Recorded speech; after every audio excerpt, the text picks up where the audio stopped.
से कहा है। शेषे मानी बचा हुआ, किससे बचा हुआ? ऊपर जो प्रकरण चल रहा है उससे जो बचा हुआ।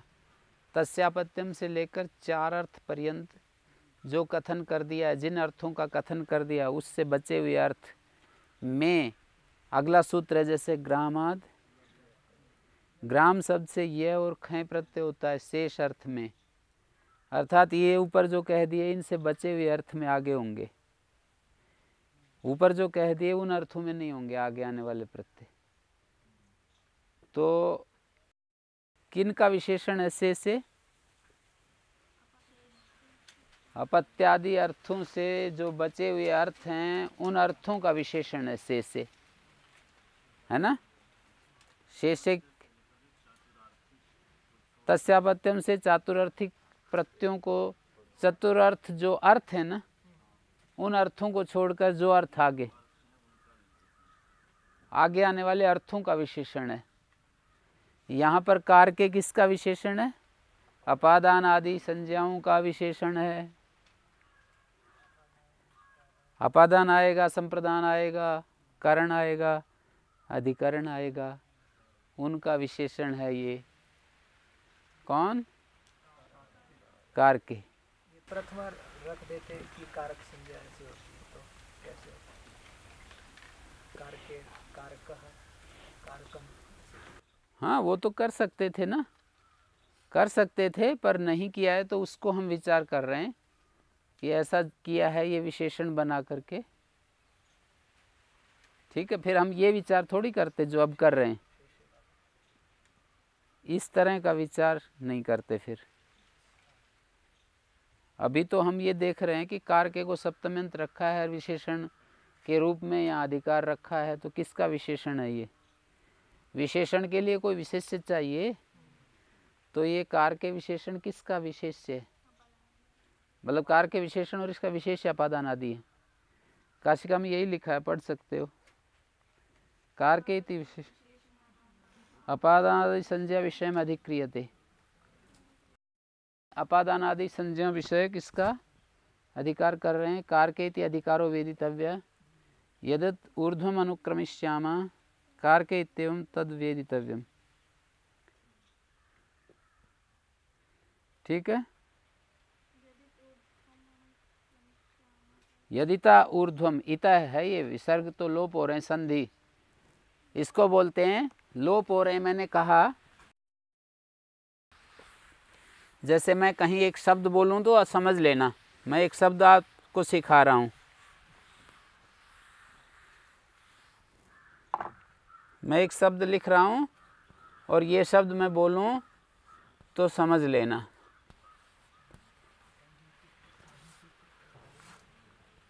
क्या? नहीं, मैं बोल रहा हूं सांगीतिक लोप हो रहा है, संगीता के कारण से लोप हो रहा है। सांगीतिक लोप का मतलब है भो भगो पूर्वस्य योसी लोपा शाकल्य से लोप हो रहा है। ठस्से का वो तो संगीता शब्द से, ये शब्द तो वैसे ही बनेगा। हाँ, पर इसका प्रयोग करके बता रहा हूँ। जैसे कहीं पर भी मैं बोलूँगा भाई यहाँ तो सांगीतिक लोप हो रहा है, यदि तो ऊर्ध्वम अनुक्रमिष्याम।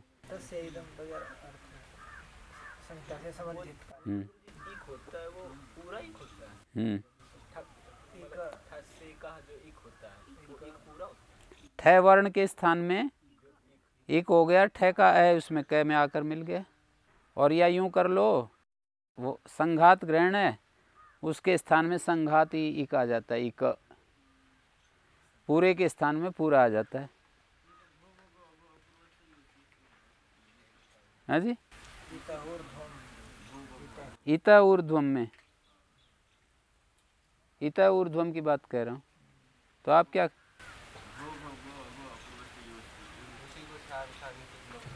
उसी को तो मैं सांगीतिक लोप बता रहा हूँ। जैसे जहाँ भी भो भगो सूत्र लगे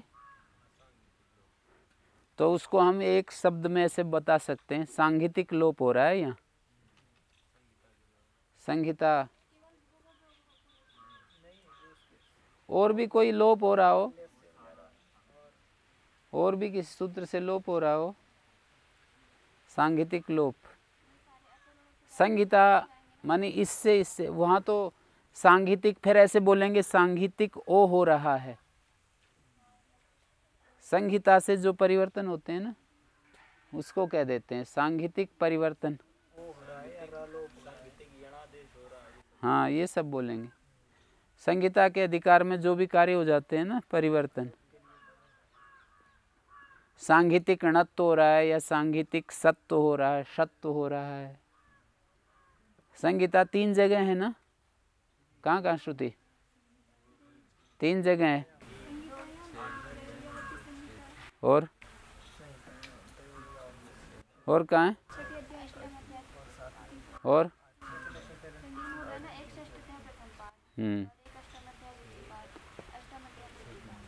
नहीं, छठे अध्याय के 3रे पाद में ऐसा है। संज्ञा पक्ष होता ना, संज्ञा रूप से अधिकार करते और इसको प्रथमा में पढ़ते, तो आचार्य ने उसको इसलिए उचित नहीं समझा। वैसा रखना कि अपादान और कारक, अपादान और ये जो अपना कारक है ना, इन दोनों का एक साथ विधान होने के कारण निमित्त निमित्ती भाव प्रकल्पित नहीं हो पाएगा। देखिए, कारक तथा अपादान, इसमें निमित्त निमित्ती भाव नहीं बन पाएगा। या फिर यूं समझो, कारक और संप्रदान,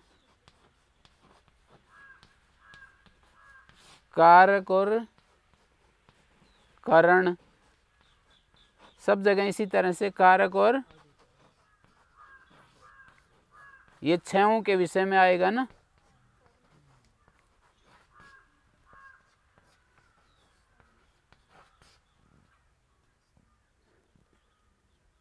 निमित्त निमित्ती भाव चाहिए इसमें हमको निमित्त निमित्ती भाव चाहिए। क्यों चाहिए? व्यापार जो शून्य है उसकी अपादान संज्ञा को बचाने के लिए। व्यापार शून्य जो है ना, उसकी अपादान संज्ञा या ये सारी संज्ञाएं हम बचाना चाहते हैं, व्यापार युक्त की करना चाहते हैं। व्यापार शून्य और व्यापार युक्त,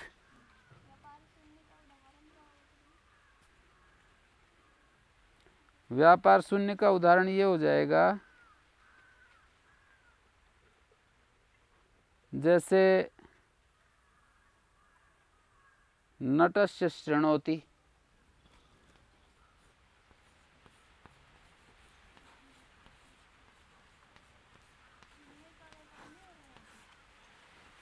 श्रवण जो क्रिया है ना, नट की जो वाणी है उसको सुनता है। श्रवण क्रिया जो है नट से नहीं जुड़ी हुई, नट की वाणी से जुड़ी हुई है। व्यापार का मतलब क्रिया, और क्रिया से शून्य है नट। यहाँ नट जो है वो कथन में क्या आ रहा है, नट को सुनता है, तो यहाँ पर नटम शृणोति कहेंगे तब तो हो ही जाएगा कर्म संज्ञा। नटस्य वाचम शृणोति तो वाचम की होगी,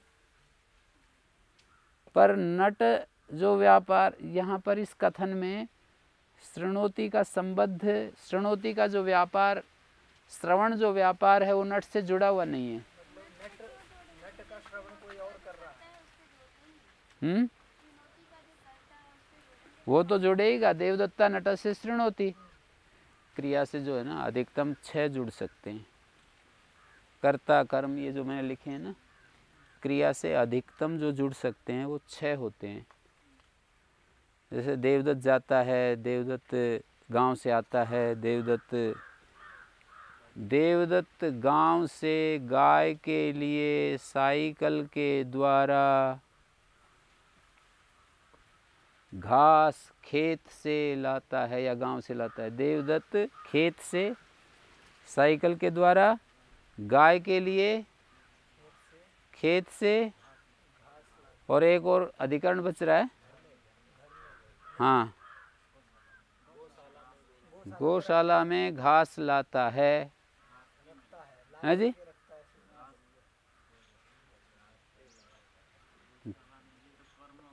गौशाला में रखता है, गौशाला में घास लाता है, लाकर रखता है। नहीं अब कर्म कैसे बनाओगे? गौशाला में घास लाता है, घासम आना इति होता है ना, गौशाले घासम, शाले भी बोलते हैं, शालायाम भी, शाला शब्द है, शाला वो है ना विकल्प से नपुंसकलिंग हो जाता है। विभाषा, सेना, सुरात छाया, शाला निशानाम, विभाषा है ना, तो विकल्प से हो जाता है। गौशालम दिया, वहाँ पर उदाहरण भी दिया, गौशालम गौशाला।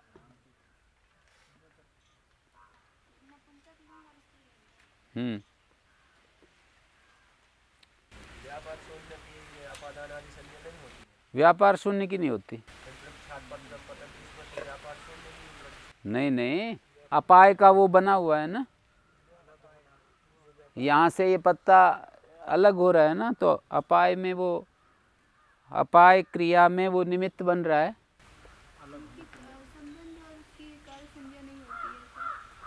संबंध और संबोधन की कारक संज्ञा नहीं होती ना, क्यों नहीं होती? क्योंकि वहाँ क्रिया से उनका संबंध नहीं होता है, साक्षात संबंध नहीं होता है। जैसे हम यूँ कहते हैं हे देवदत्त, संबोधन करते हैं, तो वहाँ कारक संज्ञा क्यों नहीं देवदत्त की? क्योंकि वो भी व्यापार शून्य है ना। ऐसे कहूँगा ना, हे देवदत्त इतः पश्य, त्वम इतः पश्य, यहाँ त्वम जो है वो तो व्यापार युक्त है। पहले देवदत्त बोला, आप इस तरह से देखेंगे तब नहीं है कि जैसे वो तो बोलता है नट, तो हम देवदत्त तुम इधर देखो, तो देवदत्त को ही तो कह रहे हैं कि तुम इधर देखो। शब्द क्या कह रहा है ये देखना है। मैंने कहा हे देवदत्त, तो हे देवदत्त कहने से वो व्यक्ति को हम इंडिकेट करते हैं। फिर हम कहा त्वम इतः पश्य, तो इस दोबारा जो वाक्य बोला ना, इसमें त्वम जो है कारक बन जाएगा। पर पहले वाक्य में जैसे मैंने देवदत्त केवल देवदत्त बोला, तो वहाँ देवदत्त बोला तो केवल देवदत्त को ही बस केवल उच्चारण के द्वारा मैंने संकेत किया है, क्रिया नहीं जोड़ी उसके साथ। क्रिया जोड़ूंगा तो फिर देवदत्त स्थानापन्न सर्वनाम बोला जाएगा। क्रिया जोड़ूंगा ना, तो देवदत्त की जगह कोई सर्वनाम पद आएगा। त्वम सर्वनाम होता है, त्वम इतः पश्य, देवदत्त इतः पश्य। यहाँ त्वम ना भी बोलें तो अंडरस्टूड है, तुम इधर देखो, इस तरह से हो रहा है। तो निमित्त निमित्ती भाव को बनाने के लिए आचार्य ने विशेषण रूप से अधिकार रखा है, इसको संज्ञा रूप से अधिकार नहीं रखा। यदि यहाँ संज्ञा रूप से अधिकार रखते तो कारक और इनके बीच में परस्पर निमित्त निमित्ती भाव को आचार्य नहीं बता सकते थे। आचार्य बताना चाहते हैं निमित्त निमित्ती भाव।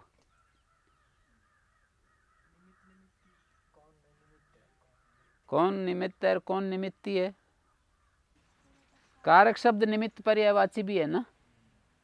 कारक निमित्त, कारकम निमित्तम हेतु इति अनर्थांतरम। कारक निमित्त हेतु ये अनर्थांतर है, मानी पर्यायवाची। किसका निमित्त? क्रिया का। कारक जो है निमित्त है किसका? क्रिया का निमित्त है।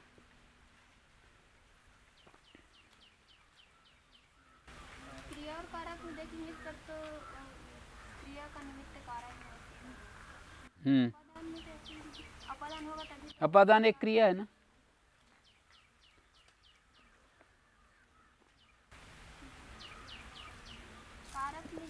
कारक शब्द क्रिया के हेतु में प्रसिद्ध है ना। कारक माने क्रिया का हेतु। अपादान होगा तब फिर उसकी कारक, तो निमित्त तो अपादान आदि बन जाएगा। देखो एक बात और बता देता हूँ, इसमें जो लिखा है वही आगे बढ़ते हैं।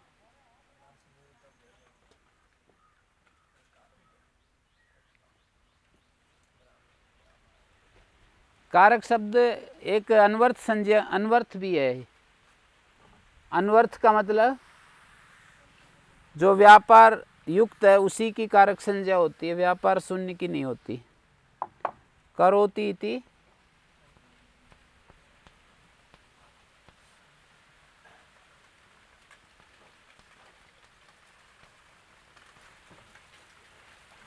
व्यापार शून्य जो है ना उसको कारक नहीं कहते, व्यापार युक्त को ही कारक कहेंगे, अनवर्थ संज्ञा है।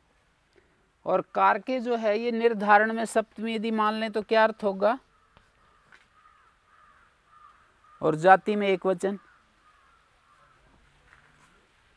कारकेशु होगा ना, निर्धारण में सप्तमी मान लें और जाति में एक वचन भी हो जाता है। जैसे अलोन्त्यात पूर्वधा में अला में जाति में एक वचन है, जाति में एक वचन है, और निर्धारण में षष्ठी अलू में जो अंतिम अल, मिदचोन्त्यात परा में भी इसी तरह से अचू में अंतिम अच। तो निर्धारण में षष्ठी होने से अर्थ क्या होगा, कारकों के मध्य में जो ध्रुव उसकी अपादान संज्ञा होती है। कारकेषु मध्ये यद अपाये ध्रुवम तत्कारकम, इस तरह से होगा।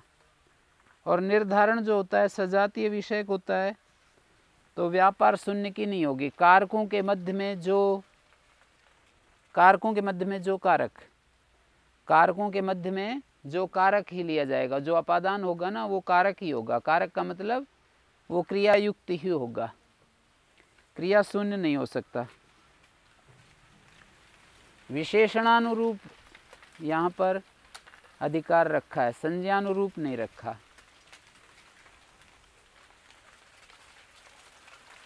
ऐसे अर्थ होगा ना, संज्ञा पक्ष में क्या अर्थ होगा, अपाय ध्रुवम तत्कारक संयम भवति, अपादान संयम च।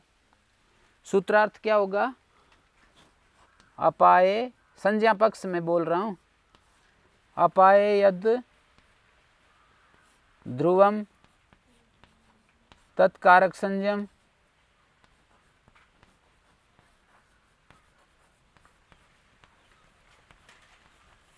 अपादान संयम च, ये अर्थ होगा। तो ये कारक और अपादान के बीच में जो है ना दो संज्ञाएं तो हो जाएंगी। अपाय होने पर जो ध्रुव है वो कारक भी होता है और अपादान भी होता है, दो संज्ञाएं हो जाएंगी। पर परस्पर इनमें निमित्त निमित्ती भाव नहीं बन पाएगा। कहाँ? नहीं, उसमें तो हो जाएगा, इसमें तो हो जाएगा। वैसे बोला था मैंने, कारक जो है संज्ञानुरूप अधिकार करेंगे तो, एक तो विशेषण के अनुरूप अधिकार किया है, संज्ञानुरूप अधिकार करेंगे तो दिक्कत आ रही है। संज्ञा के रूप में अधिकार करेंगे तो ये दिक्कत आ रही है कि इनमें परस्पर निमित्त निमित्ती भाव नहीं बनेगा। विशेषण के अनुरूप अधिकार करेंगे तब तो कारकेषु मध्ये यद ध्रुवम कारकम, ऐसा अर्थ होगा ना।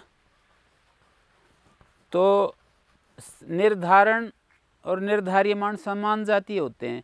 कारकों के मध्य में ध्रुव कारक कह रहे हैं तो वो भी व्यापार युक्ति होगा। व्यापार शून्य की कारक संज्ञा नहीं होती है।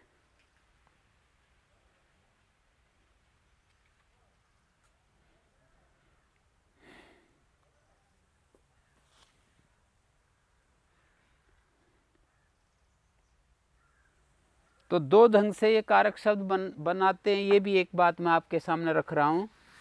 एक तो होता है क्री धातु से णुल प्रत्यय करके कारक, क्री धातु से क्री धातु से णुल करके जानते ही हो, पहली कक्षा से सीख रहे हो। और एक अव्युत्पन्न होता है कारक शब्द। अव्युत्पन्न भी कारक शब्द होता है। शब्द दो प्रकार के हैं, व्युत्पन्न, उणादय अव्युत्पन्नानि प्रातिपदिकानि। अव्युत्पन्न कारक शब्द का क्या अर्थ है? अव्युत्पन्न कारक शब्द का अर्थ है निमित्त। काशिका में यही लिखा है, देखिए पढ़कर।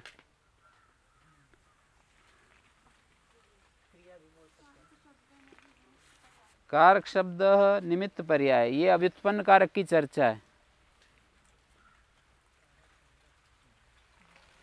कारकम हेतु इति अनर्थांतरम। कस्य हेतु? प्रश्न उठाया, किसका हेतु? क्रिया का हेतु। यहाँ पर इसमें अंतर क्या है कारक में और हेतु में? अनाश्रित व्यापार जो निमित्त होगा वो हेतु कहलाएगा, आश्रित व्यापार को कारक कहेंगे। द्रव्यादि विषयो हेतु कारकम नियतः क्रियम। द्रव्यादि विषयो हेतु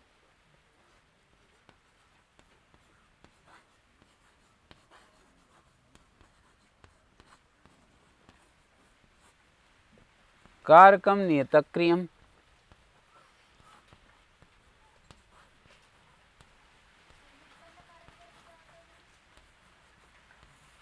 व्युत्पन्न का करोति इति कारकम, करने वाला।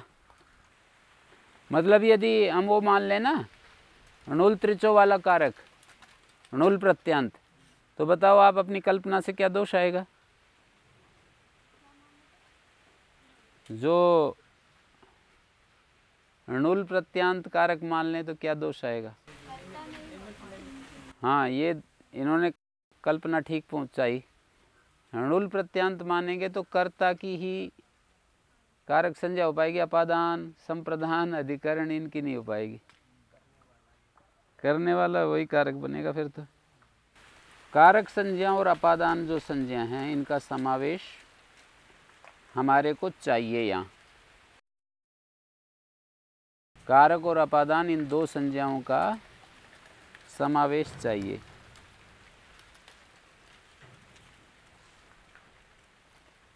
जैसे स्तंभे रमा शब्द है,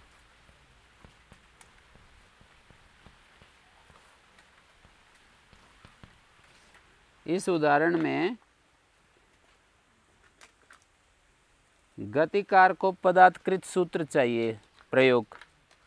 गति कारक और उपपद से उत्तर कृदंत को प्रकृति स्वर होता है। गति कारक और उपपद से उत्तर, स्तंभे को हम कारक, ये व्यपदेश चाहिए। स्तंभे को हम कारक नहीं कह सकेंगे तो गति कारकोपदात्कृत सूत्र नहीं लगेगा। गति से उत्तर, कारक से उत्तर, प्रातिपदिक से उत्तर, कृदंत को प्रकृति स्वर होता है। जो ये कृदंत है ना रमा, इसका प्रकृति स्वर होता है, इसका मूल। ये जो झाड़ियाँ होती हैं ना, इनमें कोई खुश रहे, झाड़ियों में हाथी वगैरह, हाथी जो झाड़ियाँ होती हैं ना, इनमें खाने को मिल जाए, खेले, उसके पास से गुजरे तो उसको अच्छा लगता है, खाने को मिलता है। स्तंभे रमा हस्ती बोलते हैं ना, उदाहरण भी दिया है। स्तंभ करणयो रमि जपो। तो हमें कारक चाहिए व्यपदेश स्तंभे को। और अपादान, अधिकरण, जैसे यहाँ पर अधिकरण है नाम इसका, अधिकरणे शेते, स्तंभ करणयो रमि जपो, स्तंभ करणयो अधिकरणयो, ऐसा अर्थ है। वो जो सूत्र है उसमें अधिकरणे की अनुवृत्ति आ रही है। सूत्र का अर्थ क्या है देखो, निकाल कर क्या है, काशिका में देख लो, तीसरे अध्याय में।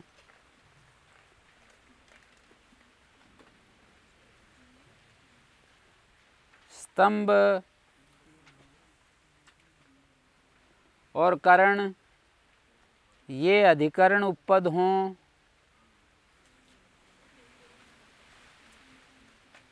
रम और जप धातु से अच प्रत्यय होता है। अधिकरण भी आ रहा है ना।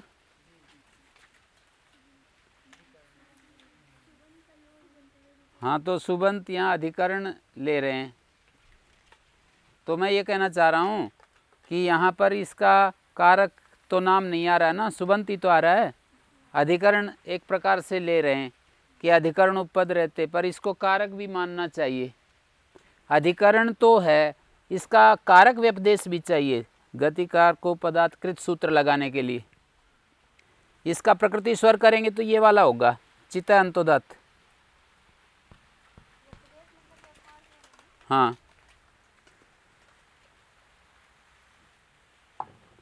गतिकार को पदार्थ,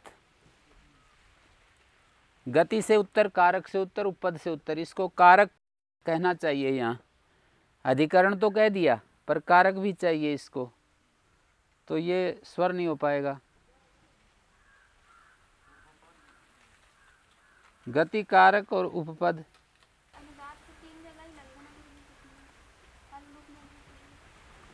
मतलब इसको उदात्त हो गया तो बाकी अनुदात्त हो जाता है। तो